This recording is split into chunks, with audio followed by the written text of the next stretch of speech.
Hello! Welcome! Oh, the music's too loud. Let me... Yeah, okay. I think that's better. Hello guys! Welcome! Thank you so much for joining! I see a lot of us have our brains fried today. But that's okay. I see Abraham. Abraham, first in chat. Congratulations. Kira always snipes it, but you were the first today. I see my one and only White Knight, Aegis. Hello. Thank you for being here. My one and only mod. Wincito, hi Wincito. I see that you're busy today. We were gonna start with you on the chopping block, but we'll save it for when you're here. I see Matthew Hughes. Hello, Matthew Hughes. I do not know who you are. Ha ha ha ha ha ha ha. I do know. I do know. It's hard when you know someone, like when you know someone's real name and then you see their username and it's like so hard to like not dox them at all. It happens to me all the time with like a bunch of my friends. Hi Kira! Welcome, welcome! I see Lad. Hi Lad! Thank you for joining. I see Buddy. Hi Buddy. Hi Gabe. Hello Brits. Hello, hello. I paused my tweaking to be here. That should be on a t-shirt. That's really cool t-shirt material. Hello, hello. How are you guys? Today we're here again with our super cool corner that we didn't have last week because of the guest stream of drawing tips, art tips, and general. Like I said, you know, I don't really like to use the word corrections, but it's still my own point of view as to how you could elevate some of your drawings. I'm very, very happy that all of you keep trusting me with this. I hope that the tips that we've seen in the past few weeks have also helped you a lot in your new drawings. And this week... Oh, hi, Popi! Welcome! Welcome, Popi! This week, we have a bunch of really cool submissions to the point where I'm like, okay, I can see that these artists really like the submissions, right? But there's still something that doesn't quite make it for them, right? I'm thinking to myself, if they've submitted it, it's for a reason. It's because they think that it can be better, right? So that's why the name of the stream today is, okay, I like what I did, but something's still off, right? Like, what can I do next? And this is basically the topic of today's stream. I'm waiting until after the stream to start new art. Thank you. That's so sweet. We have your submission too. So, for this week, the very first submission, it was gonna be Wen's, but since I saw that he's not gonna be here, we're gonna start with British guy.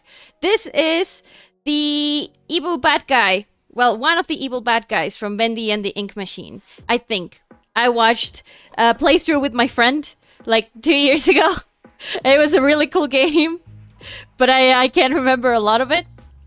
And this is, I think, one of the main animators who got taken over by the Ink Demon, right? And he's really menacing, and he carries like an axe around and tries to behead you. And he wears like a Bendy mask, right? Sold his soul to the devil Bendy. Very, I always thought Bendy and the Ink Machine was such a funny like Disney parody. Because it's exactly what they make artists do when they work at like unnamed corporation with a mouse. Not reading my chances. If it happened to PewDiePie, who knows? could happen to the shrimp. We're not burning any bridges on the third week of streaming. So I see. If I remember correctly, because I think I saw this drawing on your Twitter, Charles of some British guy, Charles of Britain also. Follow him on Twitter. And I think you also uploaded the reference, right? I see that you did a really, really good job of following the reference. I can clearly see that he's on his back. The trapezius muscle here, I think it's completely awesome, right? This is something that I myself struggle with. This part right here, the trapezius muscle and how it plays with the neck. I think it's great. On your anatomy, maybe some, you know, some nitpicks. Maybe it would be, you know, be careful with like your muscle placement and your roundness. Shoulders would only be pointy if it's a person that's really thin. Right? So maybe we can round those a little bit more. The way the muscles are, I see that you also put the bulging elbow here. Really nice. Right? So what's next? Because I think this drawing, you know, like maybe obviously the anatomy is like not photorealistic. And, you know, I don't think any artist should strive to be photorealistic. I feel like that like stifles maybe your artistic freedom. Right? So what's next for this drawing? Right? How could we elevate it? First of all, I think it would be maybe for a next drawing playing with the angles, right? Let's see. Let's make this one a little smaller, right? Oh no, wait. I think I know. Maybe a way. Rasterize. So I think also I like that you included the dialogue part. That's a really important part in storytelling. The problem here is that it's kind of like too off to the side. So instead of elevating the art piece, which right now you have it like in your middle composition, it kind of makes it look like an afterthought, right? Like it's like, oh right, I wanted to add some text. So first of all, I would recommend also, just because not even because your handwriting is bad, but just because it's easier for people who maybe have a hard time like reading handwritten stuff, especially on the internet, like on thumbnails and stuff. It's really hard to make out. Oh, hi Raya, welcome. I would completely recommend finding a font that you like and sticking with it. A font that is readable, even from afar, even from when it's really, really small, like when you see it scrolling on your Twitter. Because the problem with this is, if we put it small, right, it is readable, but it could be even more readable, and the placement is also kind of not helping. So he's saying, sheep, sheep, sheep, it's time for sleep. How ominous. Yeah, get him. Teach that boy a lesson. No, that's the point. These are cool lessons. This is not a bad lesson. This is fun.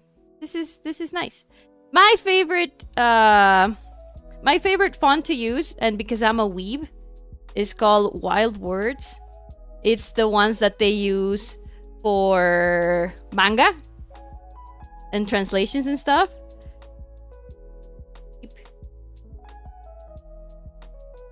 Keep. I would also recommend, I think it looks really cool. Like if you're gonna keep your main bad guy right in the middle. Divide your very long text. In here you have it in 2 sentences. In comics and in manga and in everything, sentences are usually divided by different dialogue boxes. So sheep, sheep, sheep would be one, and then it's time for sleep would be the next one, right? Sheep, sheep, sheep. And we can even make it more ominous. Oh, like, you know, the ...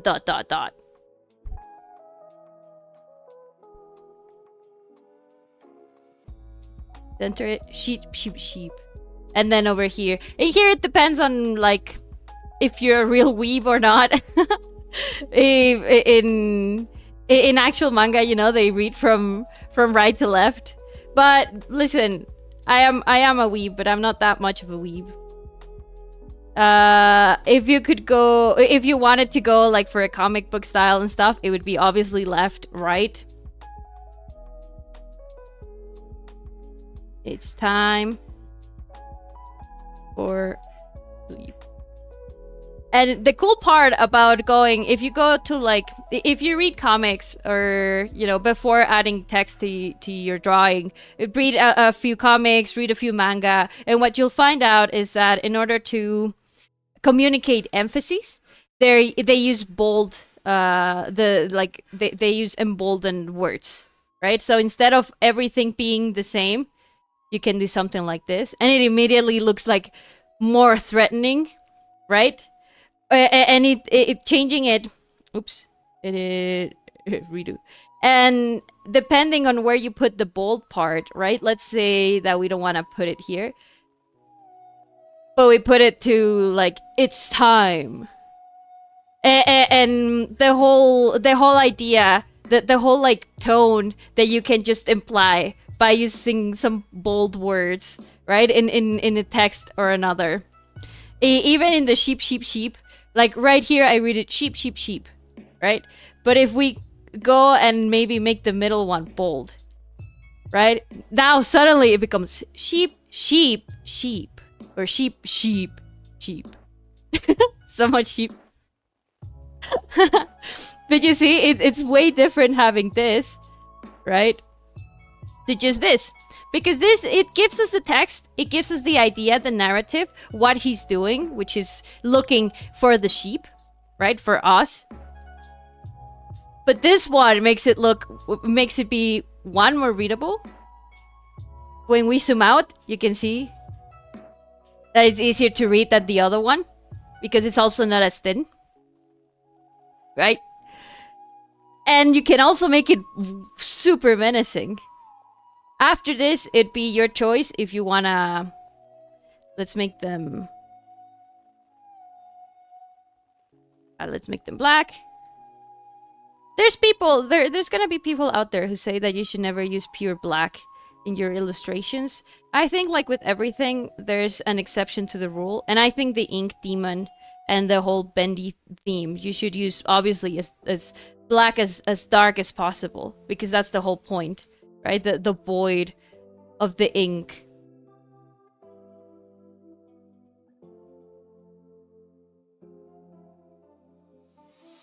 The cool thing also, like if you're into comics, you would probably do something like this, right? You would either go like this, or my favorite, which I see it all the time in American comics, which is connecting the boxes, kind of to like show which one's first and which one's second. And ideally, you would do it behind your character. Sorta, kinda. Like this. Right? And now you know that it's a full, like, it's a full-on, like, little monologue, right? Like, it's one after the other. Oh, hi, Trap! Welcome! In here, it depends on how you want. If you want to go the manga route, right? I think most of us here are weebs. The cool thing is that you can... in manga, they have all of these really cool shaped text boxes, right? You can do something like drippy like this, because it also fits with the ink demon, right? And it not only comes out as like creepy and like slimy, but all like scary, right? But also like it's part of his text as he's talking, being possessed by the ink demon, right? Being overtaken by this. We could even, oh my god, big brain time. This one, which is the most menacing, we could even make it black, literally, right? And then it's time for sleep.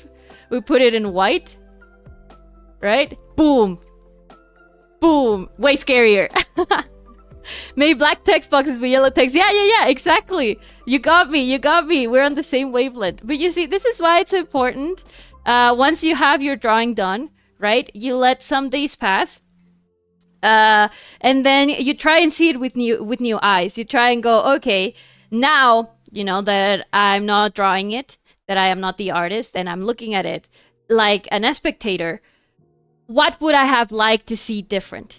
Because believe it or not, people will always expect something from your art, from your drawings. Always. They see something and they totally think, and I know it because I've thought it, and I know that you've thought it, right? They see a drawing and they go, I would have liked it if it was like this or like this, right? It's one of the main reasons why we even start drawing in the first place, right? We don't see art that caters to us, or we want to say, we want to show it in the way that we would imagine it, that we would like it, right? So it totally applies to your drawings once they're done, right? And it's really, I think it's really eye-opening to see what else you can do with what you already know, and that way you will, you know, unconsciously try to make it on every drawing, and before you post it you can take like a couple of days and be like, okay, let's go at it again, you know, without changing too much, without having to redraw the whole thing. If you want to redraw it, I think it's fine, but then I feel like you'll never post anything. Right? But you see it again and you're like, what could I change to make it even better? To that I see it right now and I would say, oh, I wish I would have done this or that. Hotaro Dream. Oh, hello Hotaro. Welcome. What character are you? I am myself. I'm a shrimp girl. I'm shrimp. Shrimp. You can see by my beautiful antenna. Wah. And my hunch pose right now, it doesn't come across, but yes, I have bad posture. I am hunching right now. You can bet your ass. Every time I'm here, I'm hunching. So Roya, you said like yellow text, right? Is that like the, I think that, yeah, it's like the color of the main world, right? Sheep, it's time for sleep. Yeah, just like that. Wow. I hate my art a day or two after making it, and then use the hatred to fuel growth. Always nitpicking. It's just I think it's important to think of it not as hatred, but as like a level up. Right? We could add some cool shines over here. Woo! Maybe this one's too close to the text. The hunching goes crazy. Is that Hotaro from the anime franchise JoJo's Adventure? You kind of look like a Cookie Kingdom. Oh, like Cookie Run Kingdom? My favorite cookie is Pancake Cookie. I haven't played Cookie Run in a while, but Pancake Cookie is still my top. I love it. She does look like a cookie from Cookie Run. My flavor is shrimp flakes. Like the dried little shrimp that they sell at Walmart. So what else we could do with this cool drawing? You see all of this dead space right here, right? We have all of this here and all of this here. This one we've established is for the text, so it's fine. But, you know, don't be afraid to make your art bigger. Let's isolate this guy.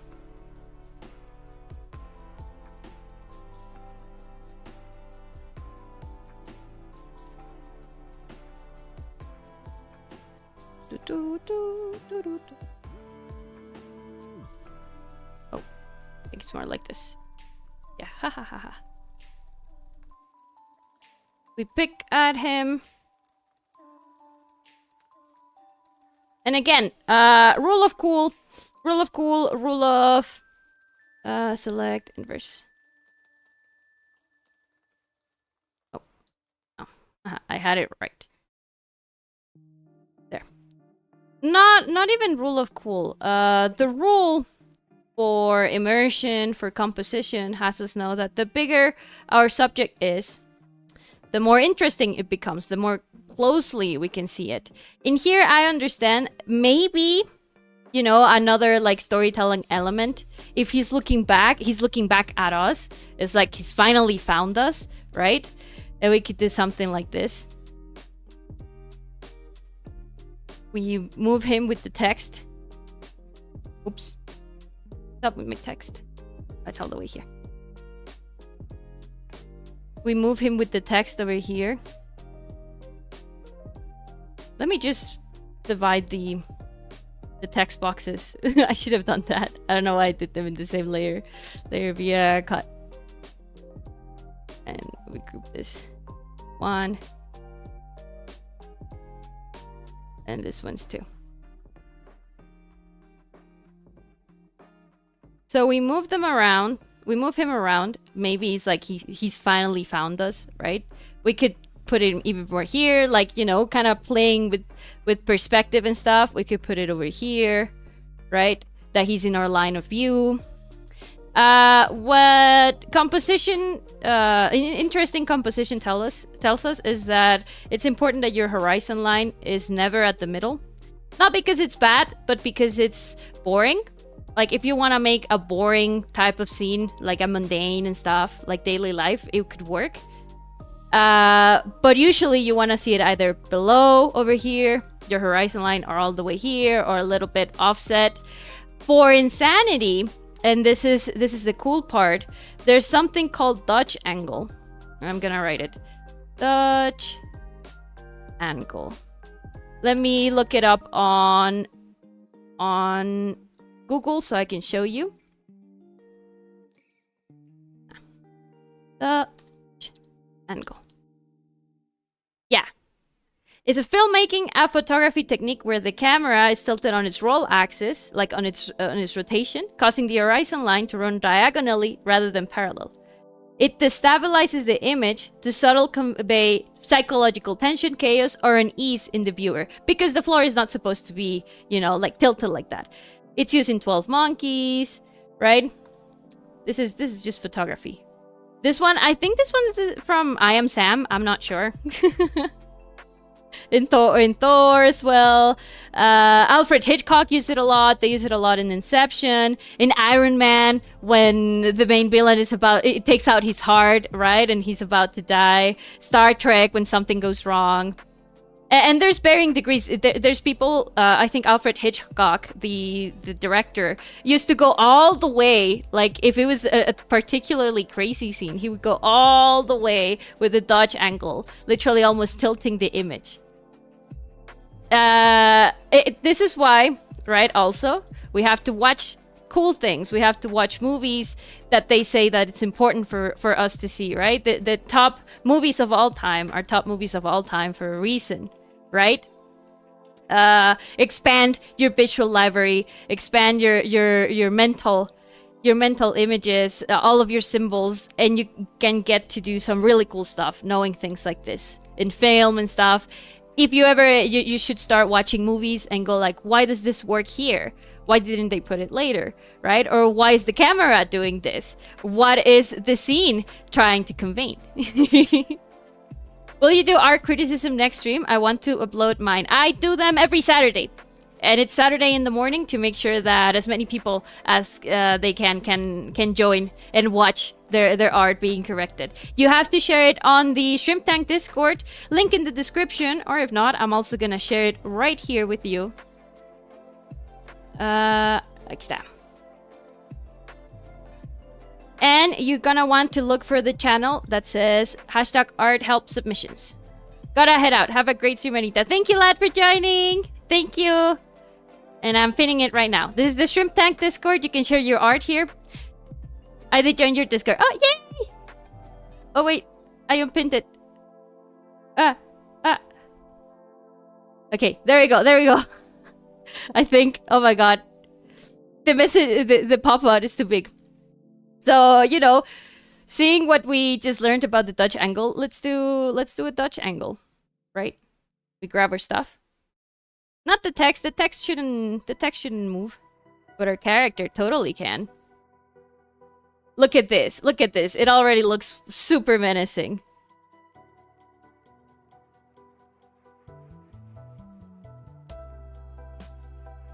Oops. Move him over here so that our text doesn't cut off. This one, maybe we could make it smaller. Aha. The size hierarchy as well also tells us about how certain things are said. If something is smaller, it's like a whisper. If something is bigger, it's like a scream, or like a very, very strong statement, right? So we have our Dutch angle right now. What else can we do? All right, not the shadow would be the same, because our horizon line, our floor line, is right here. Right? And if you see, it's not right at the middle. It's not like here or here. It's like right here, a little bit below. And what else can we do to make it seem like he's finally found us? It's all storytelling right now. let's draw like something for us to hide behind. Shall I join that server? If you want, sure. You're welcome to join, Jojo. Jojo. Let's put it on top of this. Now, it's okay when we're artists and we're drawing full bodies. The whole idea of drawing a full body is to show the entire body of the character, right? To show all of it, all the time. But sometimes Rule of Cool tells us that we need to hide a little bit of it, just for immersion, right? Because when we put a character that's just like full body like that and nothing around it, it makes it seem like they're just posing there. And it's not a bad thing, again, if you're doing something like pinup, or if the whole point is that the character looks like cool and everything, it's fine. But if you're already adding text and you want to do some storytelling, right? Let's just do it like this. It's okay if things go up in the front a little bit. Darker things in composition go all the way in the front. Let's move this one here. And we create something for us to hide behind. I think it'd be more normal if it was like, if it took the entire screen, right? I think in the game you can hide behind like walls, and I think there's lockers, if I remember correctly. I can't remember. And it's like we're hiding now, right here.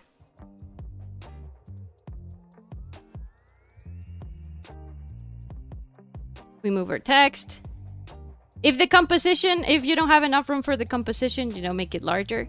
In these blue lines are the size of my canvas. I usually use, let me show you image, canvas size. I use 2141 by 2666 pixel and subsequent, right? You can lock it and make it bigger or make it smaller. I think bigger, the one I use for like commissions, is 4000 pixels by 3200. I don't remember the exact, I think it's a 3x4. 3, like this, 3x4. What is it, like ratio? And it's because it's the one where social media won't cut it out. 3x4 is like the biggest they can show you that won't like crop either the top or the bottom, right? If you go 1920 by 1080, which is most screen sizes, when you're scrolling through Twitter and you see it, your art is gonna get cropped. And if it gets cropped, like I think a lot of artists have like, does it have a general server? Does it have a general server? The chat can chat. Yeah, we have a bunch of channels. Stream finally streaming at a reasonable time. It's a reasonable time for me all the time. Okay, where was? Oh yeah, there's a whole thing on Twitter, right, where it's common for artists to be like, oh, Twitter crop, or oh, Instagram is cropping it horribly, and things like that. You should be in charge. You should take charge of your cropping, right? You should do it. You should go and be like, okay, my art is not gonna be cropped anymore because I learned about ratios, and I'm gonna post at the best possible one. Look at this. Look at this. Ooh, we're hiding now. We're hiding now. Since we want the focus to be in the main character, right? We can use some depth of field. Depth of field. Let me look it up again. Depth of field is basically deciding which parts are gonna blur and which parts are gonna stay focused. Oh my god, this is 3 pixels wide.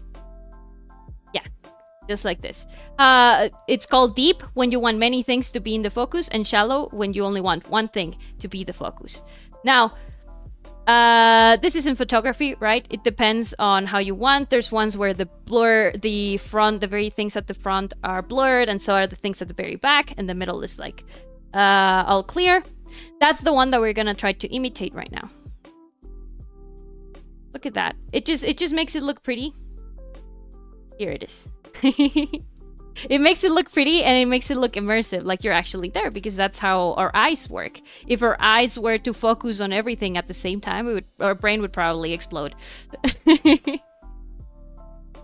If the media site crops it horribly, I just died, then move on. No, no. Take care of your cropping.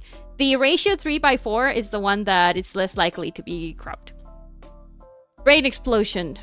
Well, if you want it, like there's illustrations that are supposed to be like crazy insane. I see a lot of needy girl streamer overdose that do it like that to show insanity, where everything is in focus all the time and it's like overwhelming and stuff.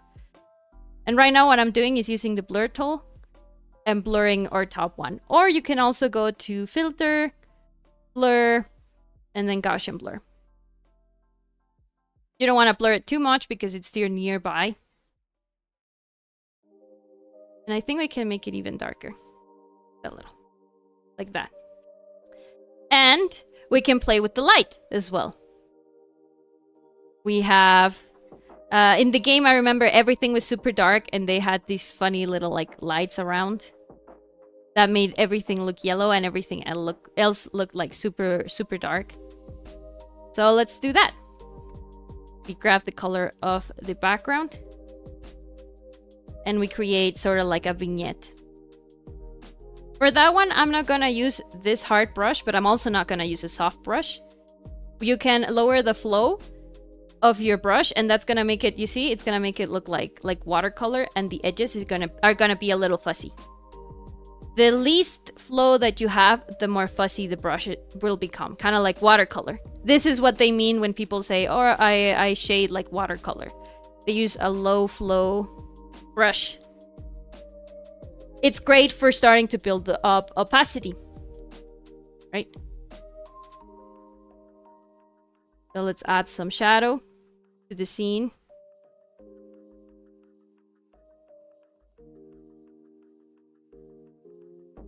Let's make it so that he's the only one that's like that's like shown by the light. Shined?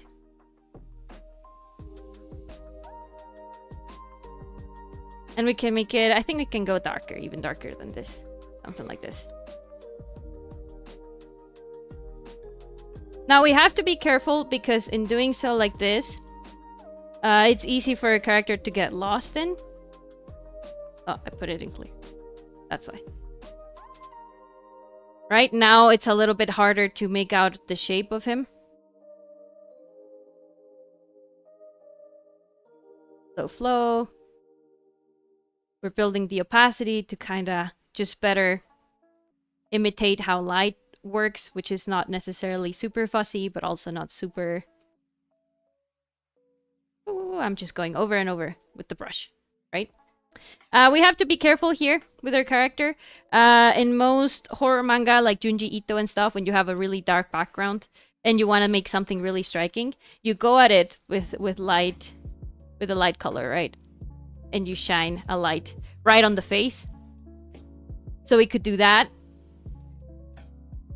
Or we could also just add rim light to the character to help separate it, which is basically nature's outside stroke.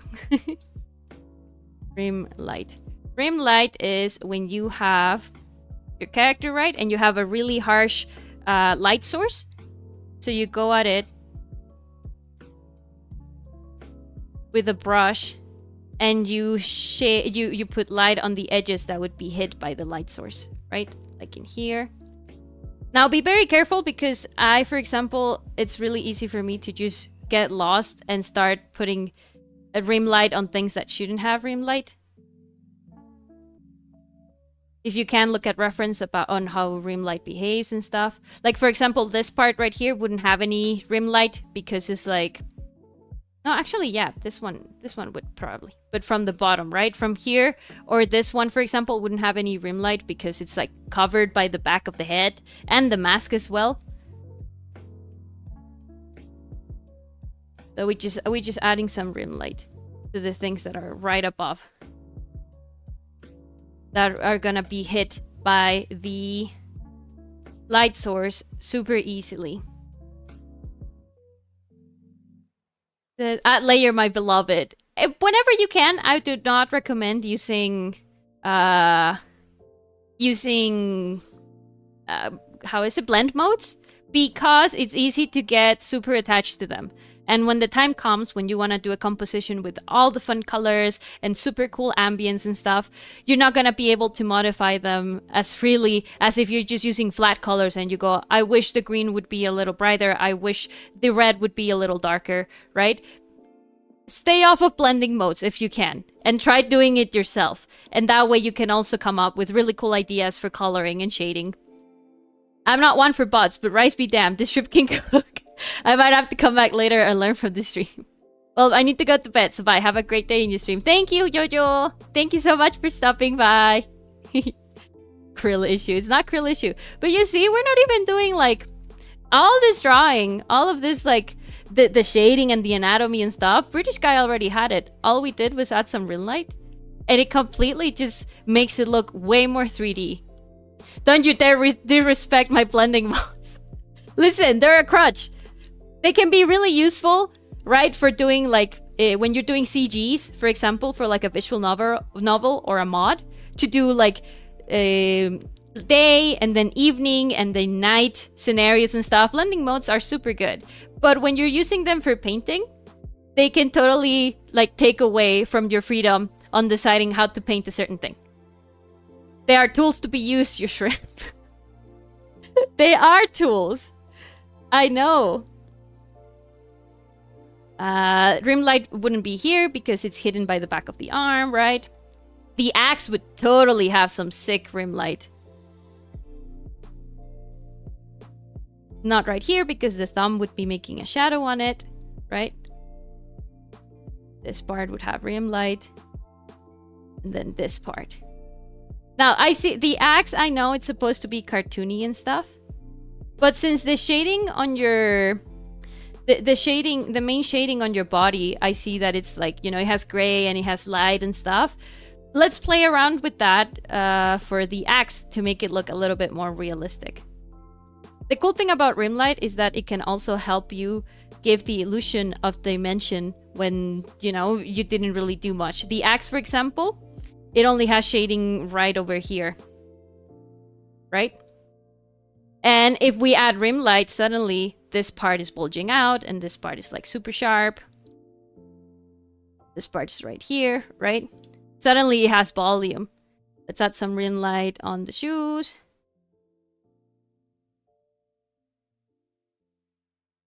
Just like this. Look at that.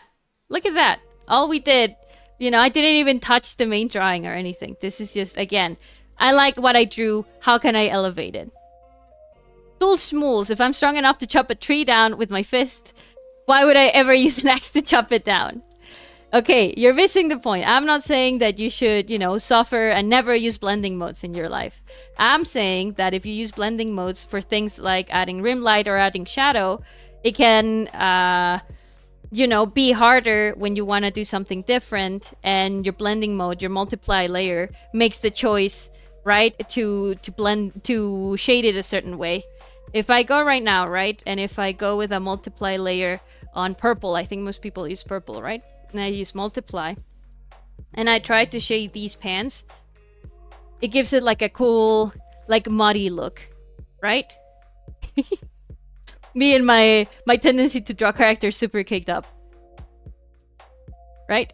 But what if, let's say this character is more like of like dirty and stuff. You can go for like, maybe like a green.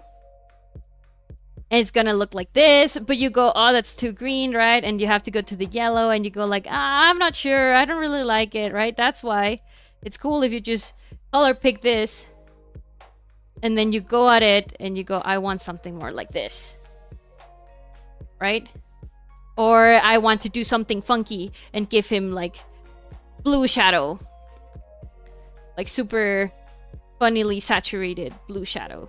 Right? To play with my colors and stuff. To play the opposite color of yellow is purple, for example. What if I want to go with like a deep purple, kind of like dirty shadow, things like that. It's I think it's easier to play around with that. and you go, oh, that's too dark. I want something lighter. Something like this. I'll come up with a better example, I swear. Just call me. I did not call you anything. Whole ass bakery. You got buns. What is this little thing here? It's getting clipped out. Okay. So now we can play with the text should be on top of everything else, right? We could put it over here. We could put it over here. Right? To show that it's together and stuff. Just kind of play around. I'd probably put it around here, right? So we have some space, some airspace for the head. You can go at it and make the background even darker with another shade. Careful to not, you know, blend it too much with this, which is where we're hiding.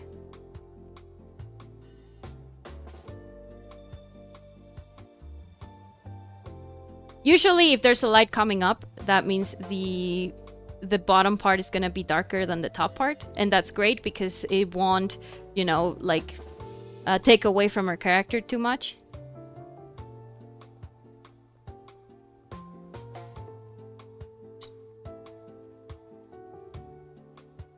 Wow.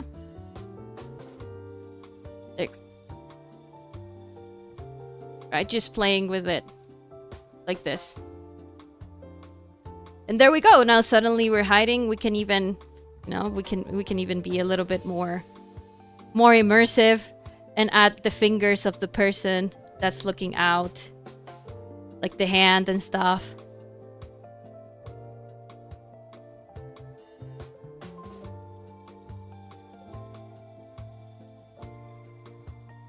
Like that, right?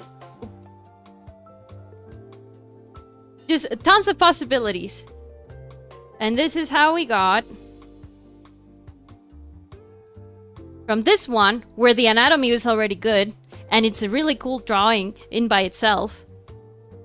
And we just take it to the next level, right? Playing with the viewer, immersion, immersion, immersion. It's what we've been talking the other two last streams, right? Like, how can I make this even better to look at, even better to like dive myself into? How can I make this scarier? How can I make this sadder? Everything, and push it to the limit. Because by God, if that's not the coolest thing about art, right? The fact that you can literally do anything and everything. You don't need actors, you don't need models, you don't need real life locations, you don't need an expensive camera, right? All of this can come just from your mind. I'm sorry, skid mark warrior? What? We're hidden a Mogu's bean. Right here. Let's hide an Amogu's bean. Right now. We can totally hide it here. Check this out.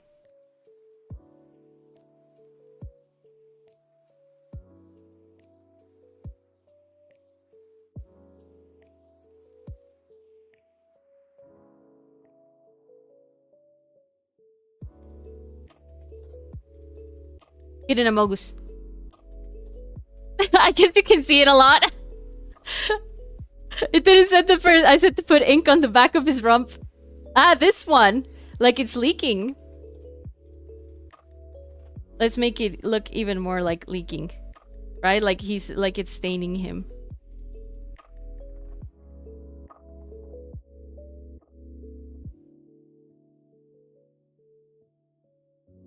The ink blotches I really like. It's more like ink stains, right? We can use dry media brush. Chunky charcoal. Yeah.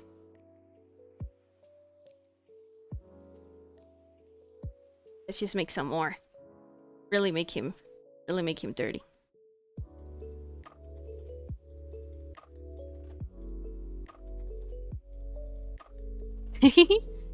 Those are just extra nitpickies, right? So, British guy, I hope that you're seeing this, right? This is how we took your cool drawing, following the reference, super cool, and you know the angle on the mask is really nice as well, and the text was awesome. We just rearranged it a little bit. That's all it took, and look at that! Wow, it even looks like a Dead by Daylight like little scene, right? Like when you're hiding from the killer.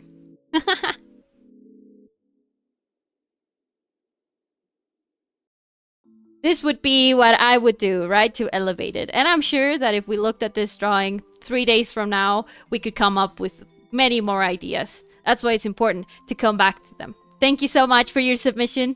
Thank you so much for trusting me with this. I think we managed to make it look really, really cool. Next up, it's Kira. This is a drawing from Sweet VTuber Extraordinaire, Mika Meringi. Meringi. I made all of the logos for V Candy. I miss V Candy all day, every day, with all of my heart. They were the ones who inspired me to start VTubing as well.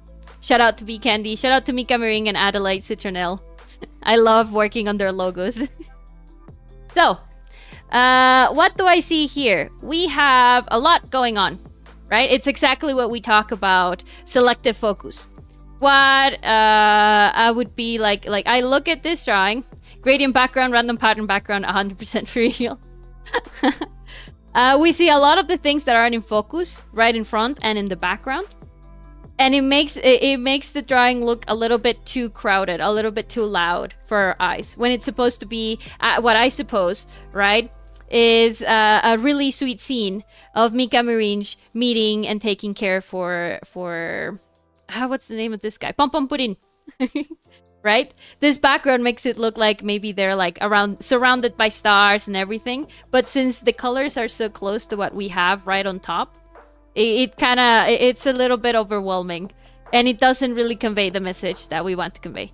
I don't think Addy is around anymore. I don't know. I recently changed the colors for their logo.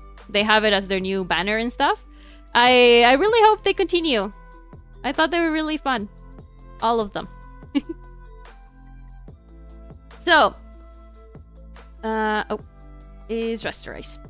Let's change that. I really like the effect that you gave here on top.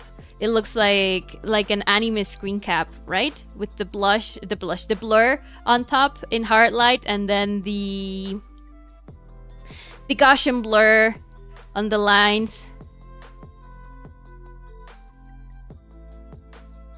Let's erase this. Oh, yeah. We're separating her from the background right now. I really like that it looks like an anime screen cap. I see some things in your line art, maybe, that looks a little bit too complicated for what would be like an anime screen cap. Like in anime, they usually don't use line weight because it's really hard to get right all the time for all of the frames that they're having it.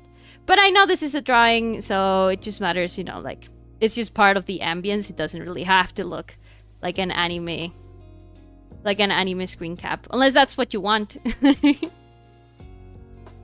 I was going for a more old school VHS look. Yeah, like the old Sailor Moon and stuff. Drawings that went popular a while ago. Something magical, right? I love it. I use the soft blur and then hard light on top of all of my drawings. It gives it such a special feeling to me. Separating her from the background even more. All right. Do you still have line weight turned off on your brushes? Yes, I do. Well, I have them. Let's look at my brushes. My main brush is this one that I made based on Naoki Saito's recommendations.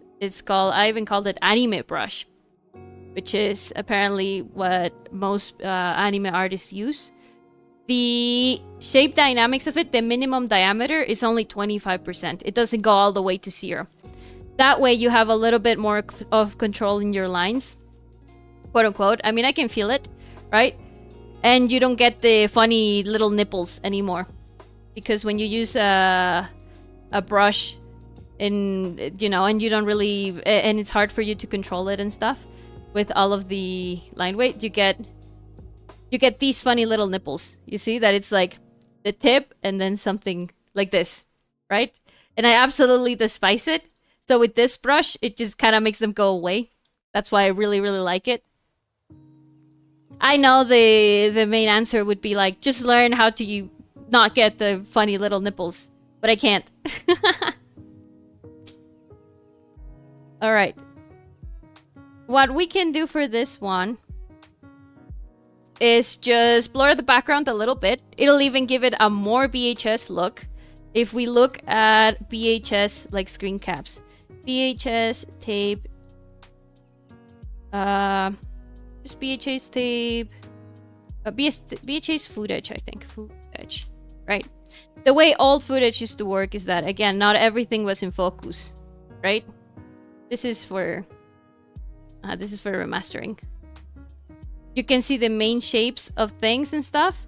The whole point of VHS was that it looked very eerie, right? It didn't look real. It looked like it was blurring around. And that's what made it so scary, right? Like right here. So if you want to go for a VHS effect, it's imperative that you add a little bit more blur in the background rather than this.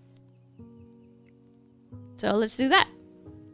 First, let's make a clipping mask right here to make sure that the blur doesn't go all over the edges. Then we go filter, blur. No, filter, blur, and Gaussian blur. Oops, I did it on the wrong one.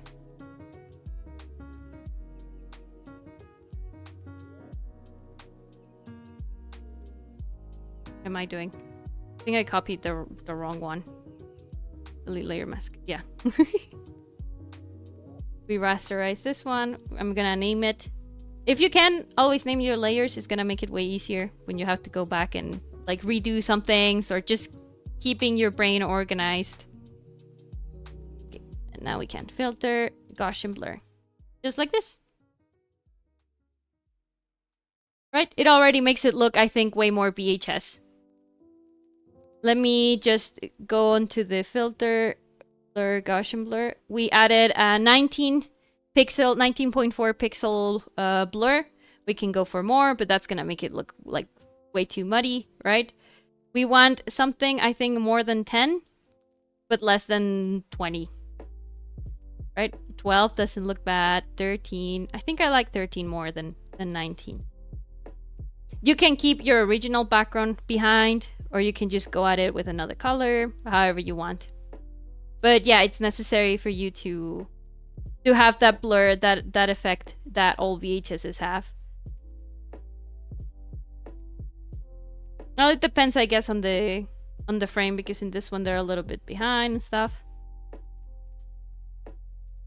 A black outline on the back of the entire thing puts a slightly bigger white behind the black. Just the thumbnail technology. That's for thumbnails, though. That's for thumbnails, and that's not what we're trying to do here. Other things that I can see. I really like the color balance. I think it definitely looks very VHS.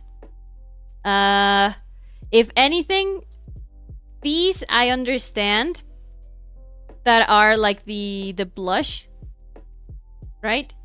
But the way they're positioned, this is about like just face balance in general.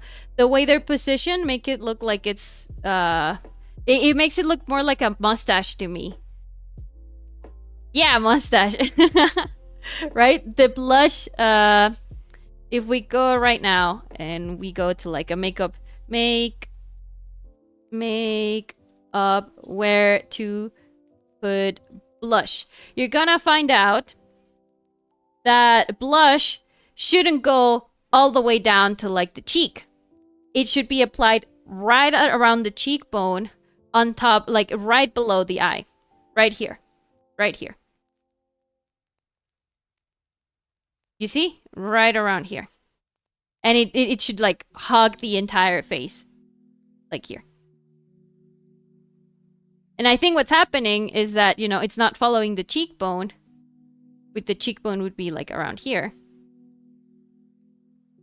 So we're just gonna change that. It's gonna be hard because of the grain filter.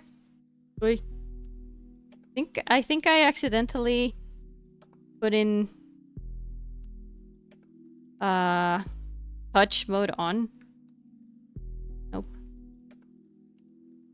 Yeah, I had touch mode on.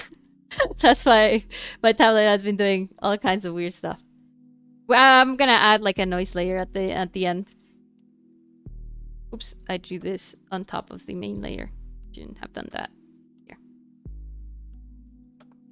Let's just position the blush a little better, and let's not make it black if possible. I understand if it's a nice stylistic choice, but the fact that it's as dark as something like the lashes or even the main lines of the drawing makes it look like it's like a body part, like if it's like a mustache and stuff. Especially because the blur of the effect that you're going for the lines make it look like it has shadow, right? I've only started playing around with all of this the past couple of weeks. Oh yeah, but I think it's great that you're trying new things. These little things, you know, that come up only when you like keep doing this a lot. I don't want you to get discouraged or anything. I don't want any of you guys to get discouraged or anything. This is my to-go blush color because it's like a pinkish red. The actual heads code is E8415D. I think the chat is covering it. Yeah, right there. This is my to-go blush. If I want something a little bit brighter, I go up like this, right? If the drawing's too dark. But I really enjoy it like this. Bad news chat, I gotta go. Take care, y'all. Thank you for joining, Gabe. Thank you so much. Bye-bye. Oh, the music stopped. Let me put on some more music.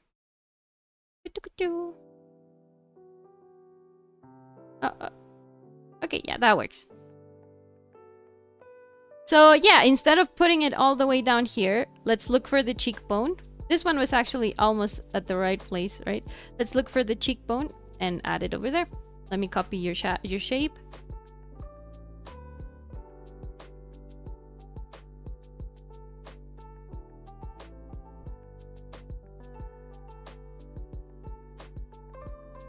Sorta, kinda.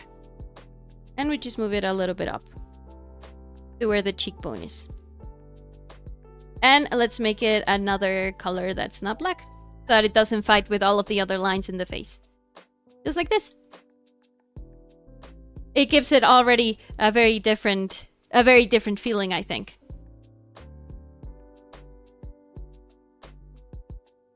I think yours is a little bit thicker. Like right here, like this. And sharper. Just like this. And you can even, if Pom Pom Purin is happy, heck, let's make him blush too. Let's make him blush with happiness as well. Right around where the cheekbone would be, right? This is Pom Pom Purin. We're not gonna do mewing genetics on him, right? But if his eyes are over here and his nose is over here, that'll make that his cheekbone is right around here. So we add the blush around where it would be. Happy! That does look better. Definitely something to try and mess with. Pom Pom mewing. Pom Pom mewing be like, you know, with the cheekbones. And the nose. And the eyebrows. And the lips. Pom Pom mewing.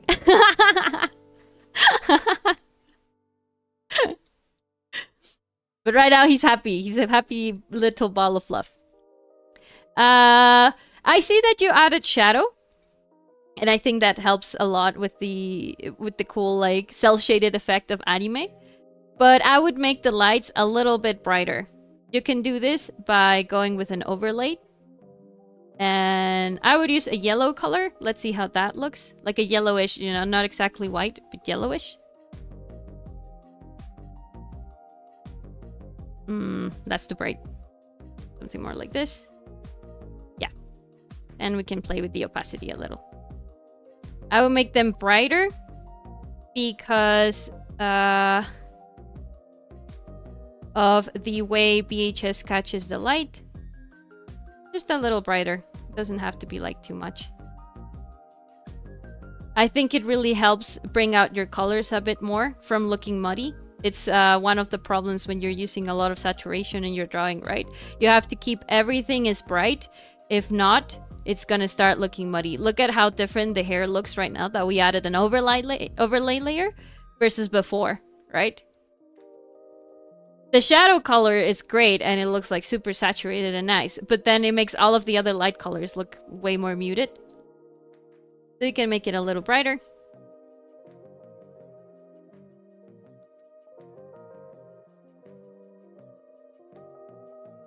You can also, if you want to go into like the tools and the blending modes and stuff, you can use this adjustment that's called, I'm not sure what program do you use in Photoshop, it's called color balance. And you go at it and you change, you see, like the brightness and the tone of each of your things. For yellows, for example, no, for the mid-tone, for the highlights, we want to make them a little bit more yellow. No, I lied. It's the levels. It's levels. It's always levels. I should have known. Great clipping mask. Levels lets you control how darks the darks are, how lights the lights are, and to which degree the midtones, you know, are either dark or light. And in this one, I would just grab it a little bit and make the midtones a little bit brighter, and so with the lights, and the darks can stay darker. And we just brought light to all of the drawing, before and after, before, after. It's like the lights turned on, right? Like this. If it's supposed to be a happy, fluffy scene, we want it to be bright, right? Because making it too dark makes it look a little bit more sinister, in my opinion. So yeah, just a little bit brighter. Make all of this into like a clipping mask. Now, what's the problem? Because we just did this, right? Now, what's gonna happen when we wanna go back and adjust it? We have to turn off the levels layer every single time. Say I wanna change the color. Oh, well, I noticed that here, for example, she doesn't have her full line art. I have to turn off the levels layer every time so I can color pick the right color and then go at it with my brush. Because if I keep it on and I try to go back it again, it's gonna look different. Well, it's more like with the other colors, like with the blue, right? If you do it like this and then you try to copy it, it's like it's way brighter because you copied it from the levels layer. That's why I say that you shouldn't rely too much on blending modes and adjustment layers and things like that, because if you have too many of them, in the end, whenever you want to adjust every little single thing, you have to keep in mind which ones to turn off and which ones to turn on, right? So it's better to just keep your drawing normal until the very end, and then until at the very end you decide whether or not you want to do something, you know, like bring it brighter or maybe turn it into a night scene, things like that.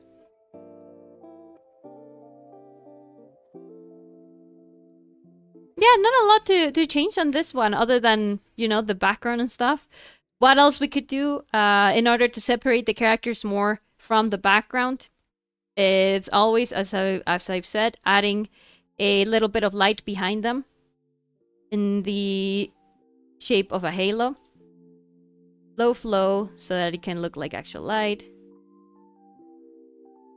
And it even looks like an even more wholesome moment, right? Like there's things happening.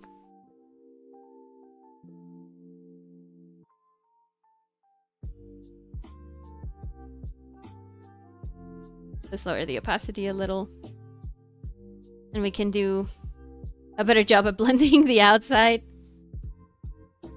Right, so that it doesn't show too much.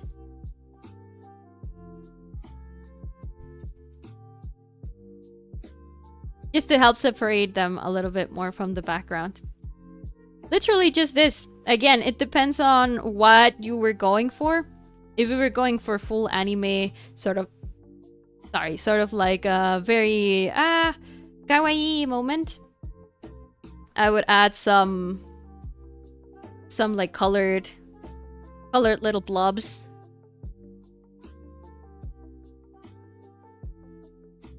You know, like the lights and stuff.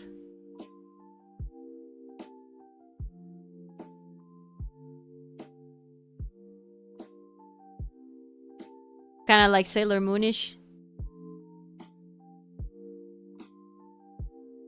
And you can put them on a screen mode. Right? And it looks like a little bit more special, more cute. I've learned massive things in this past hour. Yeah. Thank you. I'm very happy that you feel this way. Another thing you could do, I think with the eyes, the pupil shape, the pupils are okay. When you zoom out, it doesn't kind of show too much.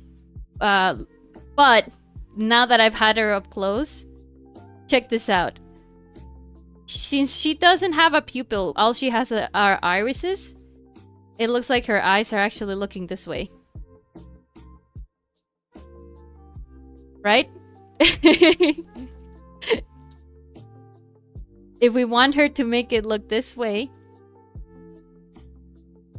like this, which is what I think your main purpose was, I would just add a little bit of a pupil. I think this is more of a stylistic choice on your part. I'm not sure. You know, I don't want to like tell you, oh, you have to do this with your art style or anything. But it would totally help a lot to redefine a very fast glance, like where she's actually looking at.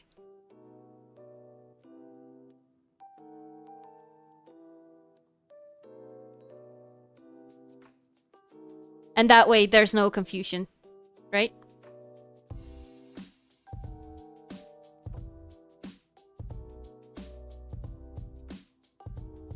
We go from thinking, you know, when I look at this for too long, I go, is she actually looking this way or is she looking this way? And just with the pupil, you can let that be known. Oops. You can even use, you know, you can put in your little glisten or something.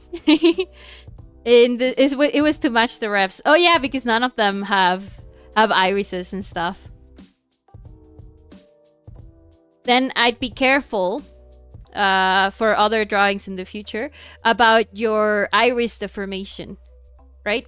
The eye is a big sphere. Let me find a spot to draw it. Right here. The eye as we know it is a sphere, right? And it has the iris and it has the pupil. Depending on how the eye rotates, like, let's do a bunch of eyes. Ignore my beautiful spheres. Depending on how the eye rotates, the iris either, you know, stays round or becomes more elliptical. Right? This is what anime artists have been trying to replicate for decades when they put the pupil all the way in the back. It's because the iris, as we know it, if you look at your eyes in the mirror, is not flat and like curvy. It goes inside. It's like a little crater, right? And we can see that from all of the pictures of eyeballs up close. It's actually more like a little crater. The iris, it goes inside. Iris up close in HD. It's literally like a void. Everything else is like mountainous, like a mountain, and then this is a void. You see it? It's like a donut right inside. For eyes, my favorite for anything that's like a 3D shape, and I'm not sure on how to draw it. This goes a little tip. This is an industry secret that I learned on my time in college. Just look up. Check this out. Eyeball Sketchfab. Sketchfab is a 3D web. It's a website where people can upload and share their 3D models for free. And the great thing is that you can find so many models of so many things ever. Like, for example, this is a stylized eye, right? And you go, okay, what do I do with this? Check this out. You see that? You can click and you can rotate it. And you can just grab reference from it. You see how the eye looks? I really like this one because it really shows the crater effect, right? Looking for up close, we're like this, but if the eye actually moves to look at something else, you see how the shape changes from being round?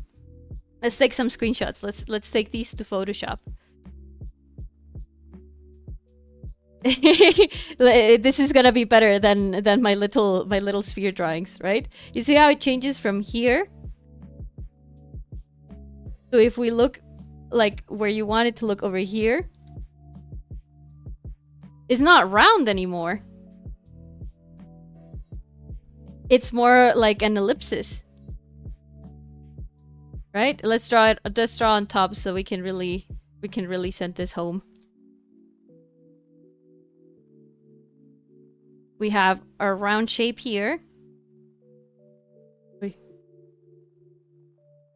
And then over here, we have like a flattened circle with the pupil in the back. And it's also a flattened circle, right? You see that? It's not a full circle anymore. I remember practicing with some of these models. This step really does help. Oh yeah, I love it.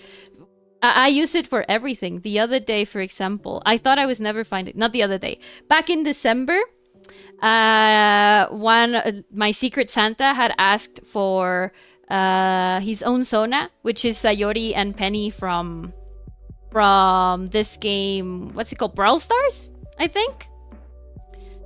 Brawl Stars Penny. And I needed to know how her gun looked at a certain angle. And I just found this one. And I just, you know, moved it around to get the actual angle that I needed. You can zoom in with control. You can just rotate with this one. With your right click, you can rotate it and stuff. And yeah, I just play with it until I got the angle that I wanted. And I screenshotted it. And I just used it as reference. Sketchfab is awesome. They have everything. December was the other day. What did you mean? So, okay, even, you know, like without the pupil, you see how the iris still changes shape and stuff. And the thing with both of your eyes right here is that they're not round. Right? Neither of them is round, but both of them have the same shape when it should be a little bit different. Since they're both, even though they're looking at the same thing, they're both coming from different sides of the face. So I would do something like this. Let me... Oh. Right. Noise. Let me first just draw on top of here.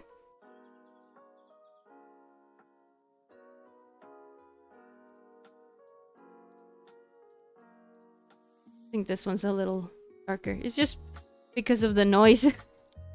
It's hard to make it look, you know, like completely white. And let me look. Okay. So a normal front-facing eye would be around here. According to the size of this deformation, a round eye would be like this. Kinda, right? See, like this, she would be looking at us. And if we wanted to look this way, instead of making it immediately into this arch,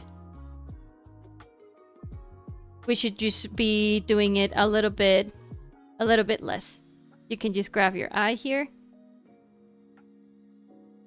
You see, like it's an arch, but it's the shape of it continues till the very end. So it doesn't have the same shape. This is not the same as this, right? So just change your eye a little bit and it'll be squashed at the top too because of the angle that we just learned, right? So it'd be something more like this. Let's do the other eye as well. Again, follow the sphere of the eye. Do it with red. This would be like your full eye sphere, right? This is where your round pupil would be. Very scary. Your round iris, very scary. And if it's looking this way, it would go a little bit like this, and then go a little bit down like this. And it would be something more akin to this.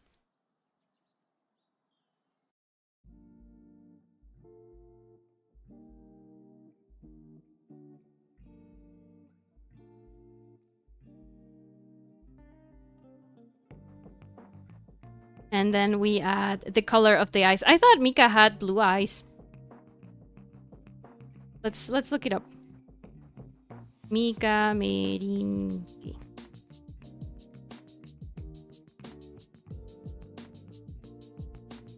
Yeah, she has blue. Ah, it's like bluish green eyes.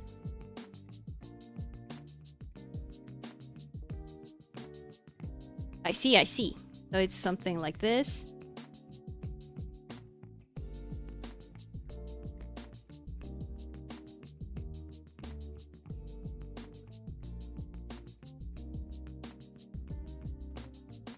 And then like a little bit of green around it. That kind of gets lost too much. That one too. Brighter? Yeah. Less saturated.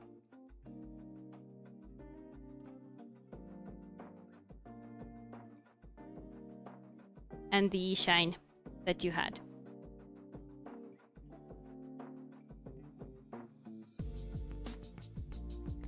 And now there's no doubt that she's looking this way. We went from this to this. This to this. Right? And it's really... all we did was change the shape of the iris a little bit more. Based on how a 3D eye would look like. They're different on the actual model. I sent you the ref sheet. Oh, a bit.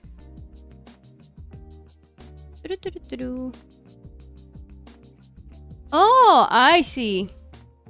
Okay, so it's something... I see now where all of the white comes from.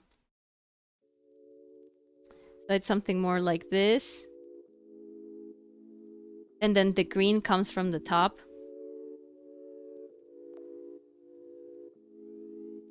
And then you have white. Okay. Now, this Mika Marin's reference, I'm gonna put it here in view so everyone can see it. Her eyes are looking forward, which means that what would be her pupil is actually white. You see it? Right here.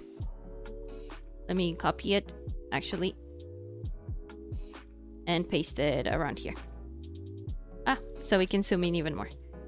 So this white thing right here, if she's looking forward, that's supposed to be like her pupil.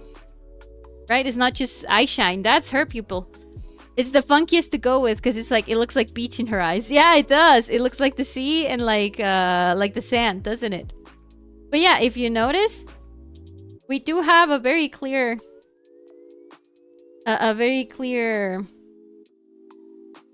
like iris, and then this is the pupil. She does have a pupil. It's just white. So we just go at this. We draw her pupil, which is white.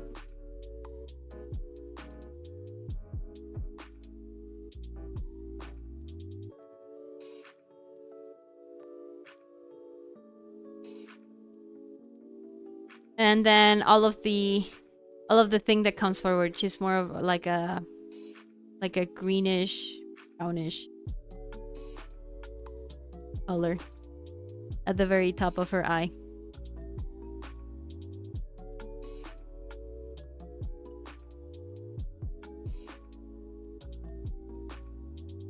He has like that funny little like painted look. I'd probably use brushes for this if I was doing an actual drawing of Mika Marinj to give that illusion of like the beach in her eyes. But yeah, she does totally have an iris. Is that white one? Let's flow.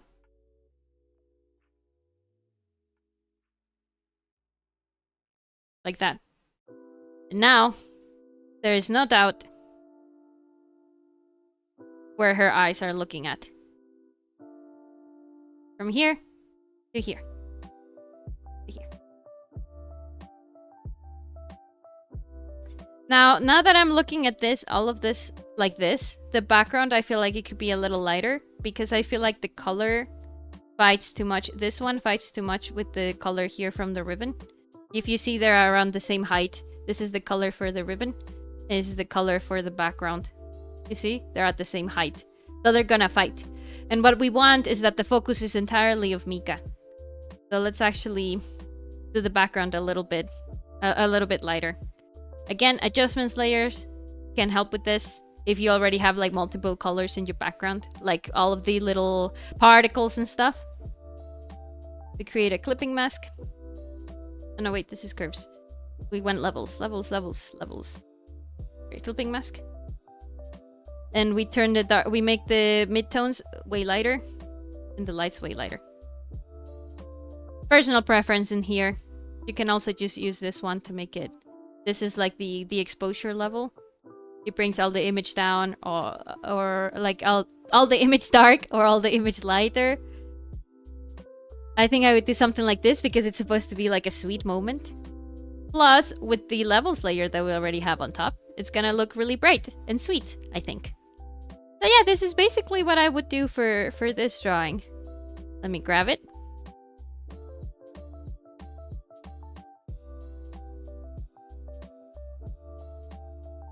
Right, and let's see what we had before and after. This is before. Oh, I forgot the the blush. There you go. This is before, and this is after. Before, after. It's really hard to begin with to do like a softer look with lines that are this like dark and shaped. And like with the line weight and stuff. So I would tell you to also experiment a little bit with the liner color. Instead maybe of making it pure black. Try making it something like around here. Like a darker blue.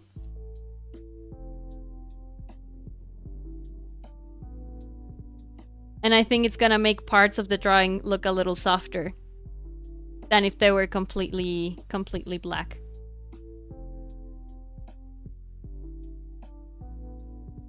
Like I said with Charles' drawing, black can be a really good color for like horror and showing the void and stuff. But if you want something softer, you should definitely use another color. Because black is just really striking. It looks very like action movie hero. Protect Alpha Gaming. Very, very movie hero like, especially when you have all of these dark spaces that I know are your shadows, right? Around the face.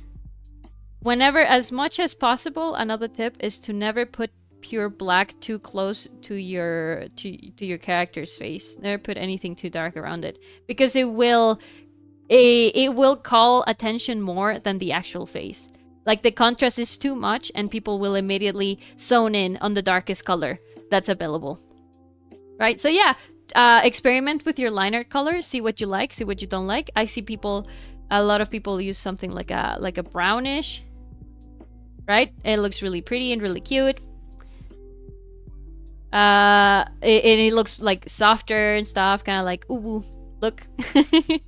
But yeah, if you want a softer drawing for like cute moments or things like that, I would change your liner color definitely to something a little bit more pastel-y. Yeah. That would be it for Kira. Thank you so much, Kira. Kiranukis, at Kiranukis. Follow them on Twitter.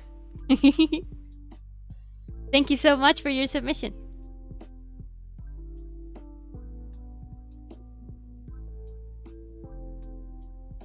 There. The next one, and I think it's gonna be the last one for today's stream, is this one by Roya.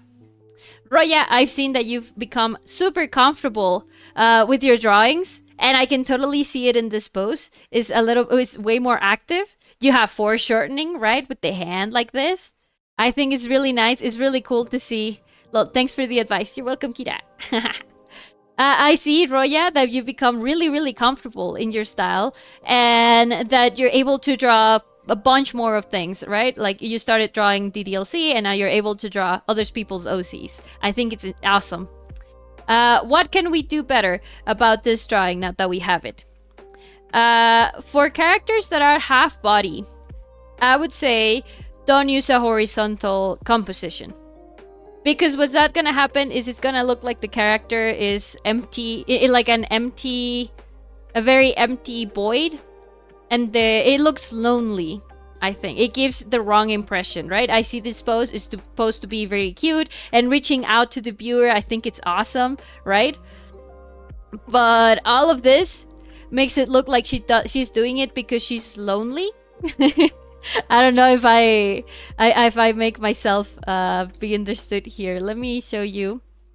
This is again another film composition stuff. And they're called yeah, I'm just gonna put film compositions.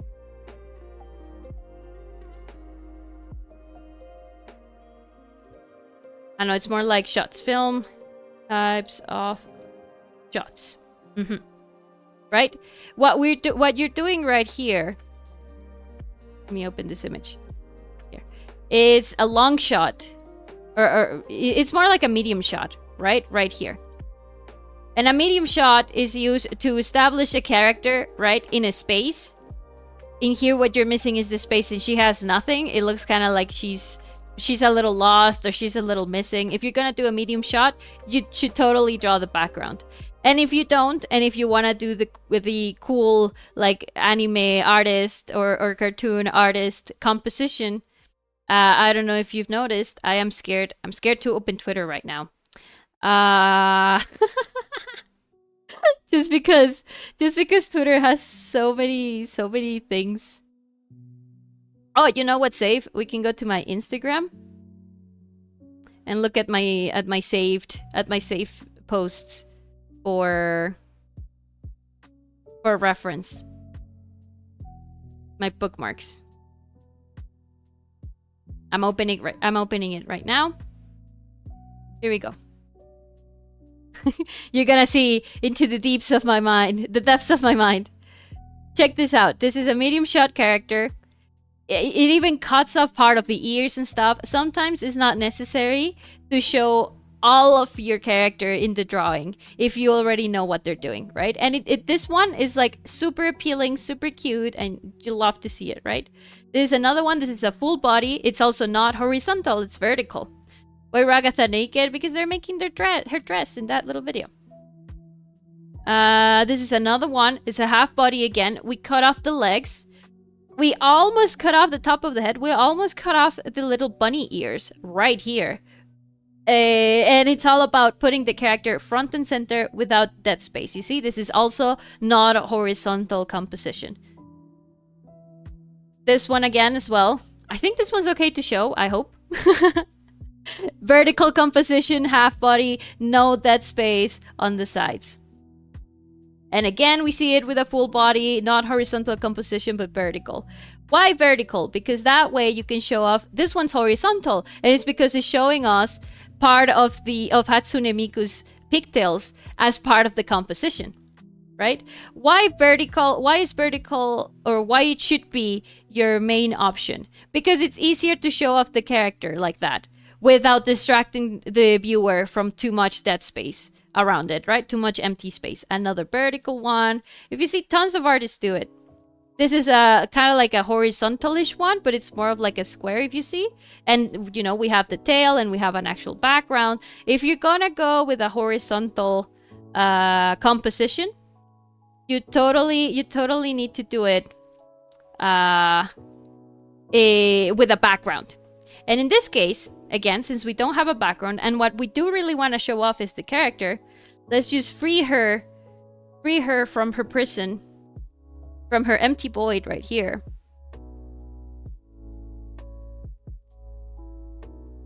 Let's duplicate this one and rasterize. And let's make her literally the entire focus of our illustration. No fear. absolutely no fear, right? You have this color for your background. I'm gonna use the entirety of my canvas right here. Like I said, this is a 3x4 composition, a 3x4 ratio on the canvas. And let's just make her super big. You see how it immediately changes the feeling? Another cool composition tip that I learned is that if the character is doing something like reaching out to the viewer, you can make that like kind of like the focus point, like the rotationary point, and kind of like tilt it a little. It's like a Dutch angle, but we're not using it this time to show something scary or something out of the ordinary. We're using it to show dynamism. Like something's dynamic. I think dynamism is the word. I don't know it. You know, to show that something's dynamic and she's moving because she has her leg up right here and she has her hand out to us. It's like she's about to run or she's about to take off. She's walking and she's like, come on, walk with me, right? In real life, she would be moving and we would see her as she moves. You know, she's not stationary. She wouldn't be just standing like this. We can totally tilt her a little bit. And really, just a very little bit. It's not necessary to tilt her even more. Jose, hi, Jose, welcome! If you see part of her tail cuts off and stuff, that's fine. What's more, you see all of this space? Let's fill it up even more. Let's make her even bigger here. Right? Just like this. And now we've gone from her being lonely all the way over here to this. From this, where she's lonely and alone and like, you know, with nothing around, to this, right? And now she is the main focus of the drawing. The hand is almost practically bouncing out at you to take it, right? How are you gonna leave her hanging? How are you gonna leave her hanging? Little nitpicks that I noticed. You're missing a finger here. You have 1, 2, 3, 4 fingers, which are like the normal phalanges. I have no fingers on my model, but... And in this one, suddenly you have only 1, 2, 1, 2, and 3, right? What happened to the 4th finger? It's important, if you're only gonna draw 3 fingers, only draw 3 fingers on both hands, but don't do it on both. You know, don't do it one yes and not the other.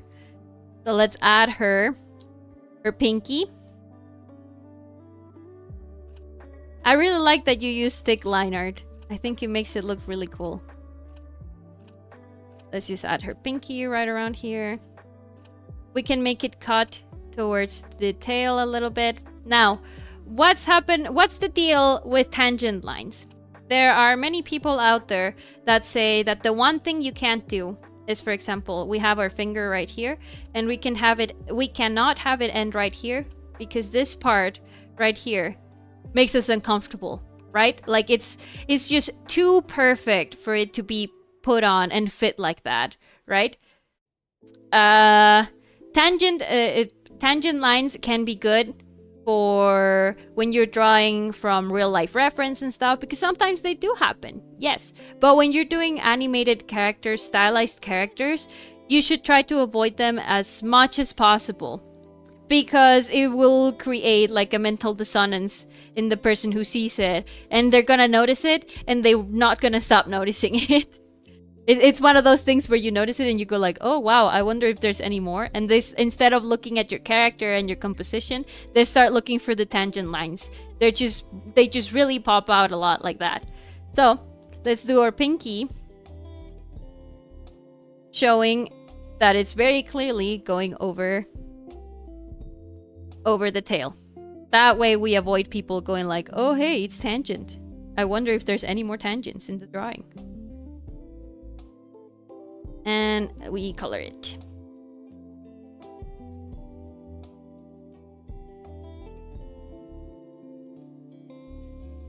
And we add her little glove.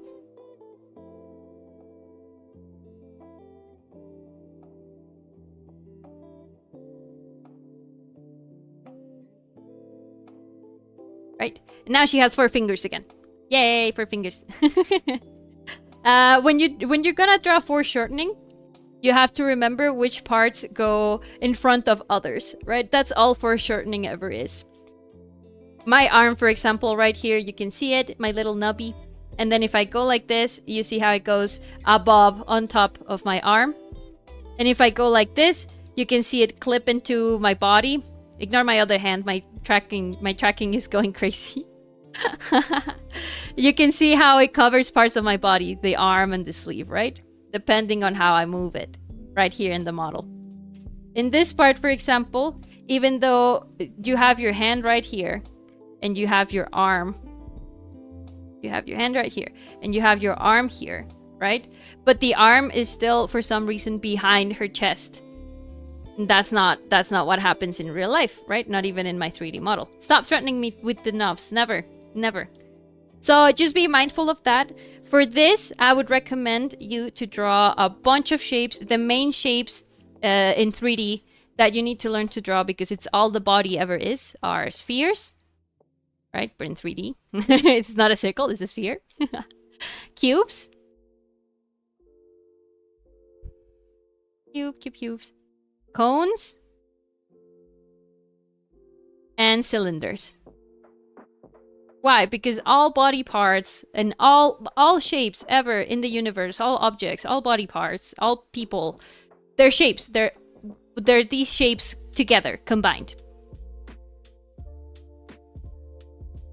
In here, for example, the arms can be very easily be represented by a cylinder. And if you have your hand right here, right, your arm, the shape of the arm that's going forward, it should be something like this. This is where it starts, right? And it extends out. And the angle of the arm would be something like this. If you keep it just, keeping in mind this 3D-ness, this, you know, like how things wrap around these main objects, the cubes and the cylinders and the cones.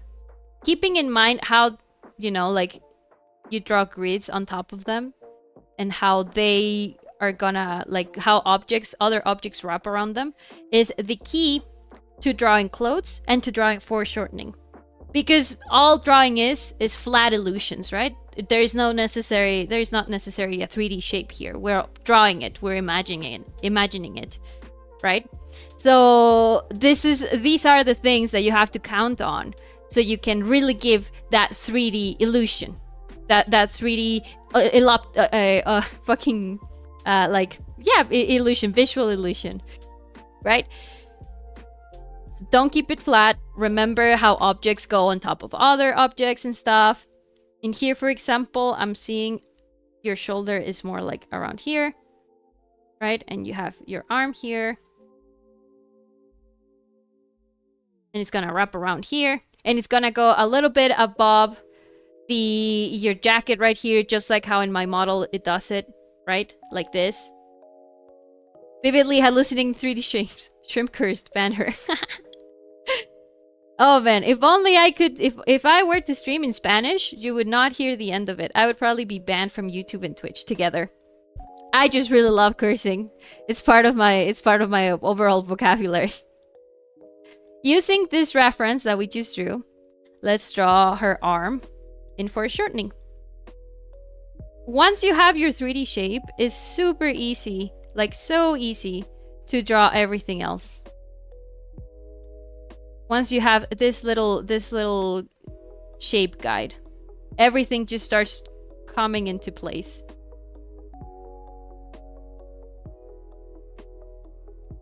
You'll see why in a minute. So we have our cylinder, right? And all we have right here is like a flat shape, right? And now we add this little thing. Oops. That's like the gloves fussy. And we start thinking about how it wraps around the cylinder. Right?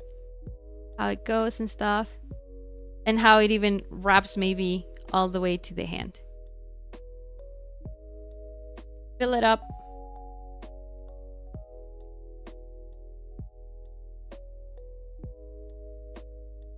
And now we have this. Which you say, okay, I can kind of see it, but not yet.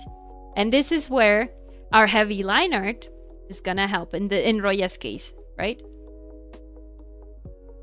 We're just gonna outline it where the lines should be. How they should look like. This one's gonna be surrounded here. We're surrounding all of the shapes with the line art and stuff. And in this part, right, this is where we're gonna create the illusion of the arm going in front of the jacket. We have our jacket right here. I'm drawing on top of the hair for a moment here, right? And this is where the arm comes from.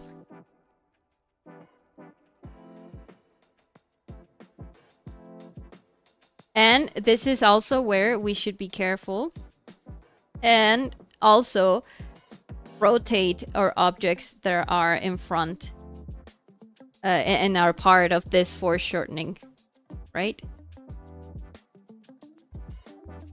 Since the arm is pushing up, the clothes also have to be pushing up. So we have our color.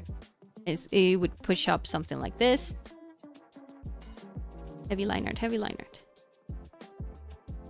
Right? The jacket would also go something like this because of the angle. The Misfits patch should also be moved around.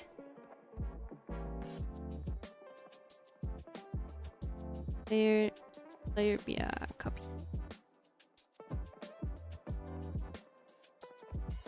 Should move around with the jacket, right? And even be a little bit flattener because of the way the clothes move. Let's cover the old one. This one seems fine right here, right? And that way it's gonna help us to... It's gonna help us with the illusion of having, for example, a shirt. It's the difference between having our shirt be like this, right? All the way at the front. And then having our hands or arms move, right? If we were to have our shirt move like this is the whole of the shirt, right? How it connects to the body. And now suddenly you have something that's way more 3D. This is where our arm would go. You have to move all of the elements, right? To make up for that 3D shape. To make up for that 3D illusion. And now we can comfortably draw her arm that's coming all the way from over here.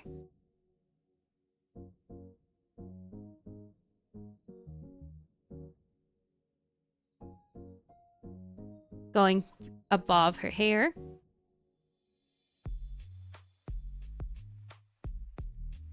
And there we go, sorta kinda. Now in here, we would also need to play a little bit more with the angle of the hand.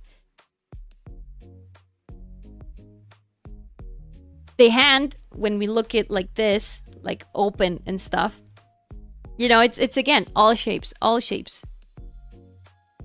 Let's foreshorten this hand. Because this one looks like we're just looking at it like this, right? Like from the side. When an actual foreshortened hand, if we make it, again, a cube, right? Depending on how she's reaching out to us. I think it's something like this. And then how the fingers come all the way up front to us.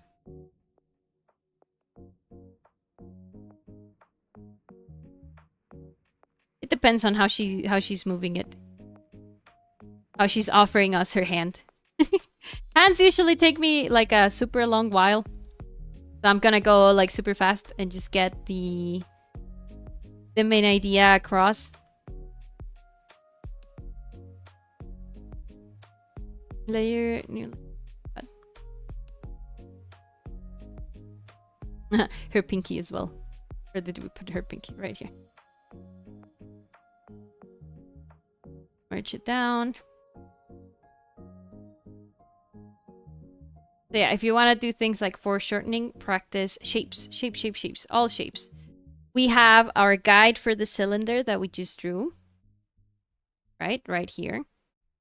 So we just keep, I like using the different color. And the hand would attach around here, right? She's offering it to us.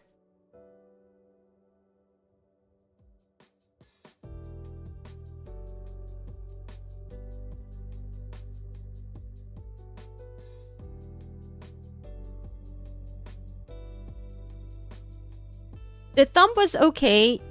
All of that matters here when you're foreshortening is the palm. Like what kind of palm you want to do. Like how is she angling it and stuff. And that will give you absolutely everything. Good on the size of the hand. Usually depends on the kind of angle that you want. But if you want like a foreshortened hand that's really popping out, you have to do it at least around the size of the head. So good job on the sizing of the hand. It already gave the illusion a lot. Right? And this is our palm. Now all we're gonna do is add our fingers around it. Again, these are just cylinders, and let's see how they, right? And they go like this, and let's see how they attach to the hand. And how they pop out at us.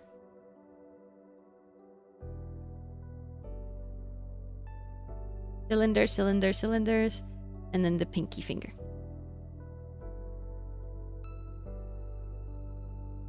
Cylinder, cylinders, all cylinders. The size of the fingers in a normal like flat view is around the same size of your palm. The size of your middle finger is the size of your palm.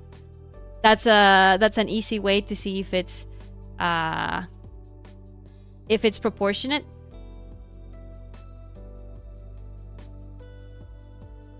Right? And here we have our new hand. And we just draw on top of it. The other hand, like I said, is not that it was bad. It's just that it wasn't really helping us tell the dimension of the palm, of how the fingers came out of it and stuff. And now this one does it a little more. So let's do it. Let's draw on top of it. We already have our arm here, right? We have to add how the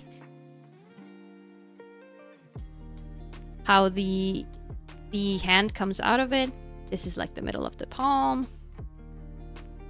This is where the thumb comes in. The cool thing is that since Ash, this character is by Kira, is their OC Ash. She has gloves on, and that can totally help us. Instead of doing the glove like this, that can help us to, you know, see the 3D-dimensionality of the shape. Instead of just doing like this, it can help us suggest something more 3D and that's popping out, right? Instead of doing this.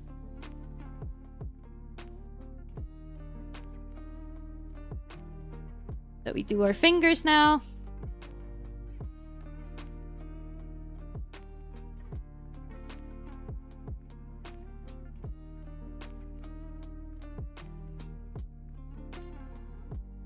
And they're like, I made them kind of so like they're curling out. Like, hey, it's okay if you don't want to, but, you know, I'm still here extending my hand out to you so we can be and have fun together, right? And you see all of these guidelines that we drew from the cylinders? Yeah, we just use that for the gloves. And again, that's going to help us sell even more the fact that it's a 3D shape that we're looking at. And we draw the lines of the palm. We draw the thumb. Where it's the other side of the palm coming from.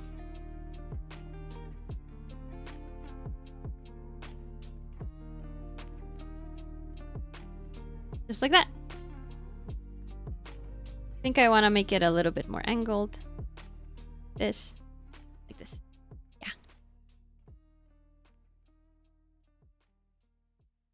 And we just color it.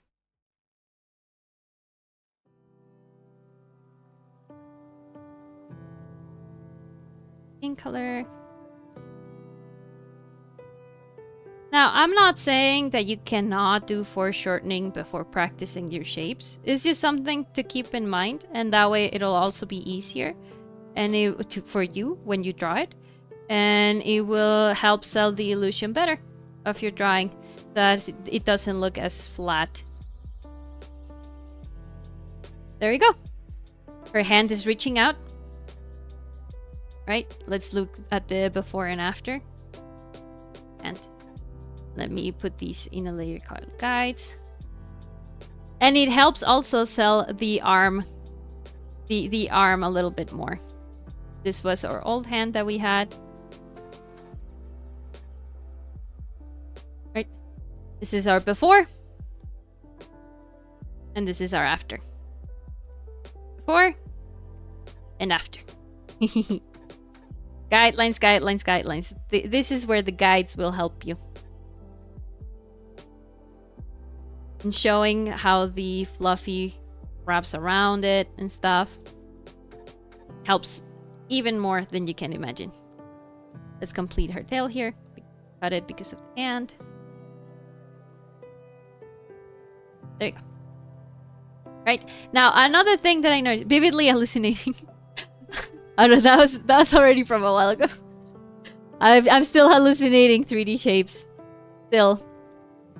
Now, something that I've noticed, I was able to look at the character sheet for Ash. And I got it prepared right here. When we're drawing fan art of a character, oops, we have to make sure, yes, we're gonna do it in our style, but we also have to make sure of the things that make the character, right? For example, in here, I'm gonna put this over here. I can notice that you didn't draw her raccoon eyes, right? She has like a raccoon mask around her eyes. She also doesn't have her scars. The clothes and everything else, I think, are okay. You drew the Misfits patch really well. I think that was really sweet, right?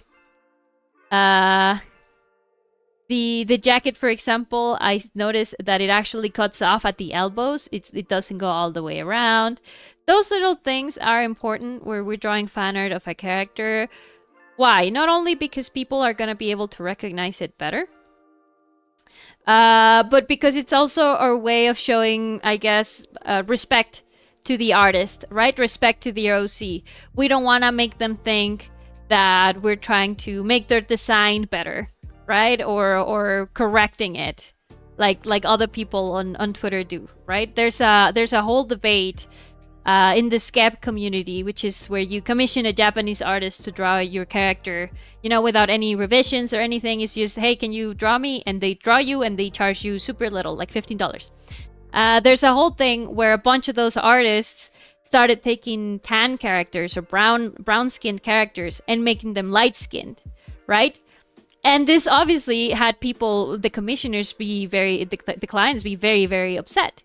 Because it's an important part. Every little thing in a character design, it's an important part of their character.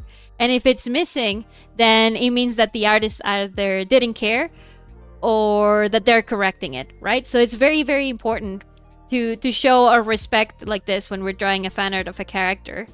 There are certain things that cannot be removed or changed just because of showing kind of like respect. I didn't want to say anything because I don't get fan art in general. I was just happy to get something. No, it's okay. And I think, for example, it's okay when we draw characters like in different outfits, in different hairstyles, you know, little things like that. But when we go into like the skin markings, the skin color, the hair like shape and color as well, those are things that, you know, as an artist, when you're making your own original character, it's very, very deliberate. Right? You choose exactly where to put them, and they have a reason to be there, either because you think it's cool or because it helps the character and their story and everything. Like I, for example, I wouldn't mind if you didn't draw me like with my freckles, or if you drew me with long hair or short or even shorter hair or bald and stuff. But I would really like it if you included something like my eyelashes, for example, because they're what makes me a shrimp, right? There are certain parts of a character that you cannot change because then it stops being that character, right? And people stop recognizing it as such. So we're gonna be adding the hair shape. I think it's fine, and I like that you also included the highlights. But we do need to add the stuff to the skin. right? Just to make it clear that it's Ashley herself. Her name is Ashley W. Campbell. Just to make sure that it's Ashley herself and it's not someone else dressing up as Ashley, right? There's little things like that in a person that you cannot change. And some of it are the color of your skin and your skin markings, right? Like your moles and things like that. Anyway, that's what I wanted to say. You have to be very careful drawing things like the skin color, the skin markings, hair color, the little things that make the character the character. In DDLC, we see it a lot with people just drawing like a long-haired purple character, and they go, yeah, this is Yuri, but they don't include things like her little clip, or they change the color of her eyes, right? Or they change like the clothes to something that she wouldn't wear. At that moment, it stops being fan art of the character, right?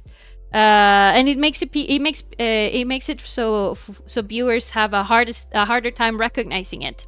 I see it with Natsuki all the time too, right?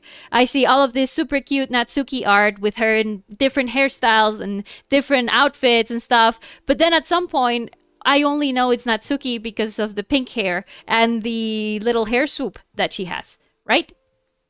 And that's like the important part of her character. Just little things like that to make sure that yes, this is not just a person dressing up as the character. This is the character. So, we have the raccoon mask around her eyes. Ashley, most importantly, she's supposed to be like a raccoon, right? So it's important, if we take out her raccoon mask, she stops being a raccoon. So it's important for us to draw it. Even if we think like maybe it fights too much with the hair or something, it's important to the person who created the character, especially when we're doing, again, like I said, OCs that are from already owned by people, you know, not by corporations. Because all of this has a reason to be. There's a reason why she's a raccoon. There's a reason why she has her mask embedded into her skin. Little things like that. I would think her markings go all the way around her face. Like this. And again, I'm not saying this to scare you or to be like, oh, the artist is gonna completely hate your drawing. Of course not. Because like, you know, like how Kira just said right now. Kira was so happy to receive fan art that, you know, she overlooked all of these things. But that doesn't mean that it wouldn't make her happier if we respected her wishes and added the things that make her character her character. Because being a raccoon is vital to her story. Yeah. Her markings are based on a domino mask like Robin. Oh, I see. That makes sense. So we draw her mask, and we're also gonna draw all of her scars. It's good that you make the character in your style, but there are certain non-negotiables that the character has to have so that it still looks like the character.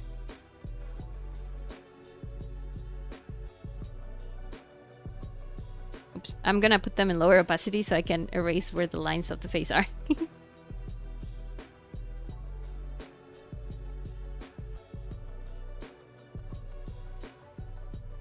Have it. There we have one, and we have another one by the face. Have another one. And I'm sure her scars also, you know, tell us a story about the kind of person she is. I can tell that she gets into a lot of trouble because she just has so many of them.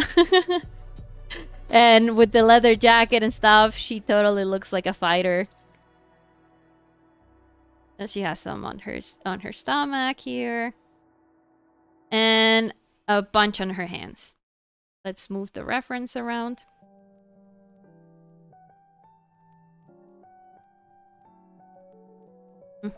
Let's make it smaller, I think. And add the markings to the scars to her hand.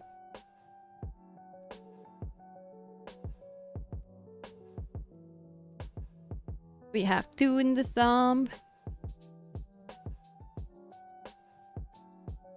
We have 2 on the top of these fingers here. this. And then on the other ones, this middle finger, I can see it, but I'm guessing it also has at least one. And then on the pinky. You know, going around. Yeah. Now, for the background, you know, Ashley here in her reference, she has lots of pink. So I think it's safe to assume that her hair is like magenta. The Misfits patch is in magenta. The DNA little vial that she has here is in magenta. So I can safely say that, you know, magenta and pink are probably her favorite colors. Yeah, the only thing I had to say to Roya was that he could have used the colors provided right by her. Yeah, it's just, I see we all artists have different ways of perceiving colors, right? Sometimes it's also good to be able to choose your own pink and stuff. Just keeping the whole color balance to look like what the color is supposed to be, right? I'm not gonna be, I myself personally, for Poppy, I'm not gonna be like, oh, this shade of red is wrong and stuff. As long as it's red, and as long as, you know, the hair is like yellow or blonde, and then we have the white shirt and everything, that everything works together and reads as how it's supposed to be, I think it's fine. That's usually how most people draw fan art of like franchises and big like video games and anime and things like that. They don't usually take a screenshot and color pick the colors, but they adjust them so that they can tell a story, you know, with different coloring. It's not gonna be the same shade of pink in every Natsuki drawing, for example. If you wanna have her be at night, or if you wanna have her be in the morning, or just because of you wanted to do a more pastel-y Natsuki, things like that.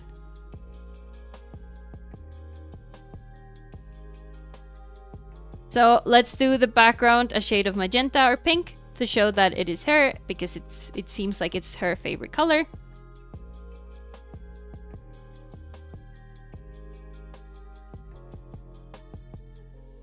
I think maybe this is a little bit too overpowering. Let's make it a little lighter. Right, like how you had it, Roya, right? The colors do seem a little muted. If it's supposed to be like a happy, you know, she's happy and she's extending her hand and she's like, come on, follow me. Let's go have a cool adventure. I would say that the colors should be a little bit brighter. So let's do that. And we're gonna use levels again. A clipping mask to ash. And the lights are gonna be lighter. The midtones, maybe around here.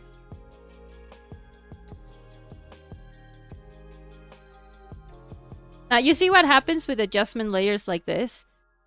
We're adjusting the colors, but now suddenly her scars are gone. It's really hard to see them, right? This is what happens when you use adjustment layers for everything. It makes adjusting colors really hard.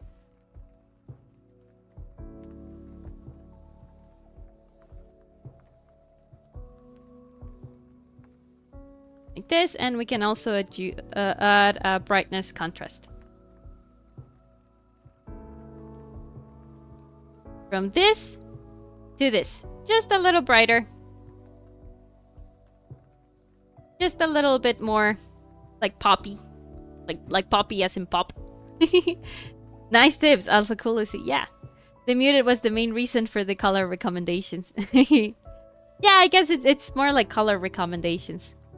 But I know Roya also likes to draw in muted colors a lot.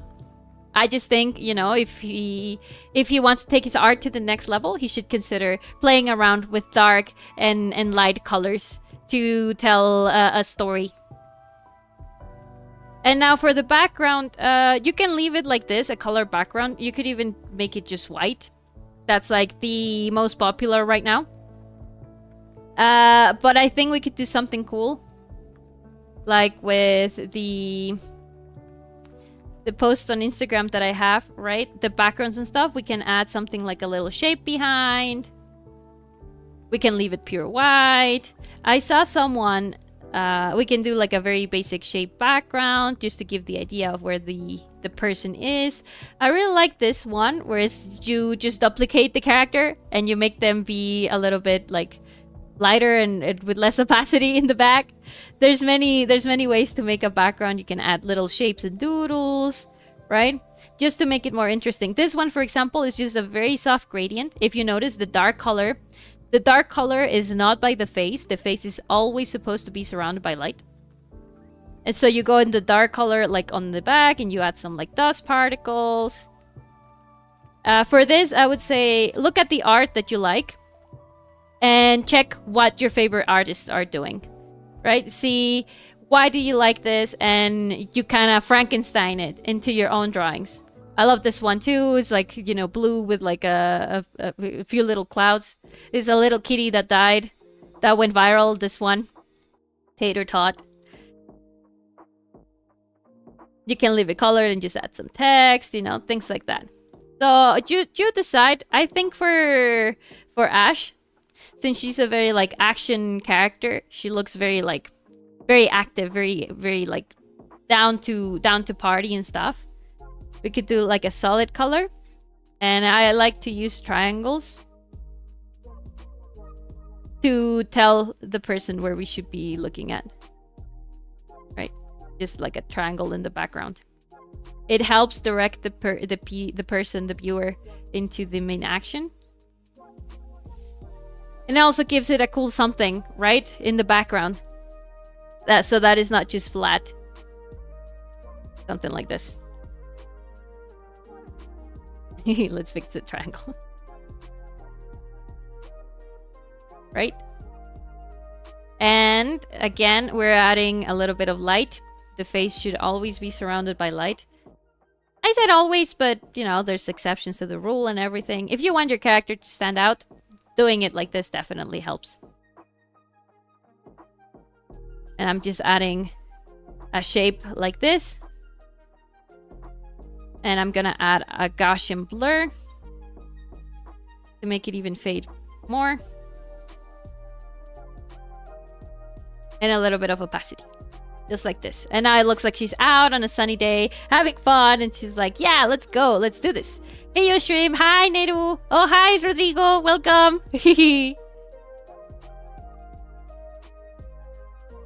I would make her scars darker, but I drew them individually like an... Oh, no, look. All of these ones are in this layer. So, okay, Again, this is why I don't like adjustment layers. We have to turn these off. We have to grab the color here. And then with these on, we have to find a better color for the scars so that they actually pop out and come out. Something a little darker. I think they're also a little bit more pink. But not that pink.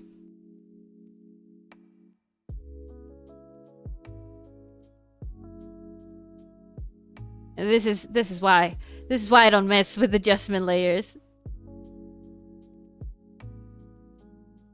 It's really hard to make the colors work together now. I think like this works. And then the ones for the hand, I did draw them on top of the hand. I'm just gonna select them with the one tool. Just like that. Right? And this is where I would go. This is where I would begin in order to just elevate our art. And let's see how it came out.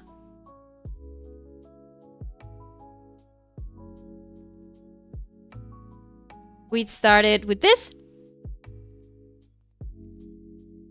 And now we have this. Right?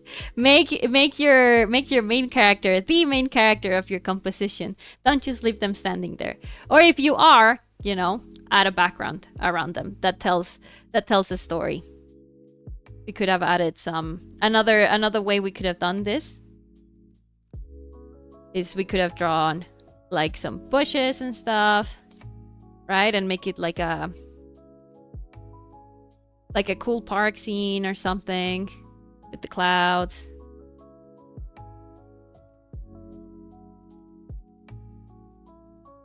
And stuff. But don't just leave her standing there. Either give her a world to live in, give your character a world to live in, or make them just the main character in your illustration. you know what? We can add some particles. Oh, I love particles, guys. I have this brush that's called Dusty Bits. And I just love it. I love using them. See that? You see that? It's like, ooh, there's little bits of dust. It looks like magic. I think it's really cute. Just some dusty bits. Very little for anyone to notice, but it's like adding salt. It's like the Salt Bay meme. Like, woo, adding salt. So yeah. Abraham, we did not have time to get to your drawing for today. But don't worry, the drawings that we didn't get to today are gonna be kept for next Saturday, because this corner is gonna go on forever.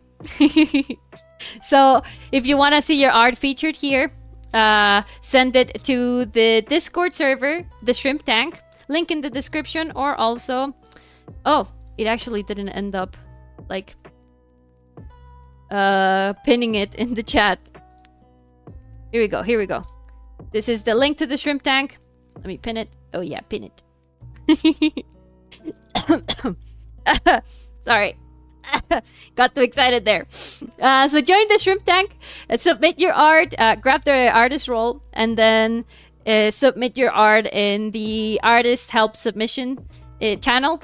You can also just upload it to your social media and tag it with hashtag PopiHelp, and I'll be there to help you. You'll be featured here, and you know, we can go on through some tips and stuff on how you make your art better right now. Little steps that you can take that don't require you to completely change your style or the things that you like. If you didn't see your art featured this week, don't worry. All of the arts are like accumulative, and we will go to them. We will get to them next week as well. It's okay. I'm looking for next Saturday. Thank you so much, Abraham, for being comprehensive. Thank you so much, Shrimp Links, again, for joining this another art tip and corrections, I guess. Just art tips. Little things that you can do. Little cheats and tricks for your drawings. Thank you so much for joining. Thank you so much for being here. 3rd week of streaming. We did it, Shrimps. We're growing. We're still here. And I'm still gonna be here. You're not gonna get rid of me at all. Your big sister, Popidoru. I'm still gonna be here for God knows how long. So let's make sure we make the best with the time that we have together. Thank you so much again for joining. Stay shrimp. Don't shower. Sleep a lot. Have bad posture. And stay laid back. Let the current carry you. The water current carry you. Can't get rid of the shrimp. You know it. Can't get rid of me. Oh no. Thank you so much for joining. I will see you all next week. I'll be uploading the schedule on my Twitter and I'm gonna be uploading here on YouTube as well. I don't know why I haven't been doing that in the community tab. So look out for that. I'm gonna be uploading it on Monday, and we're gonna be streaming again like normal Tuesday, Thursday, and Saturday. I'll see you soon. Bye bye. Thank you so much for being here.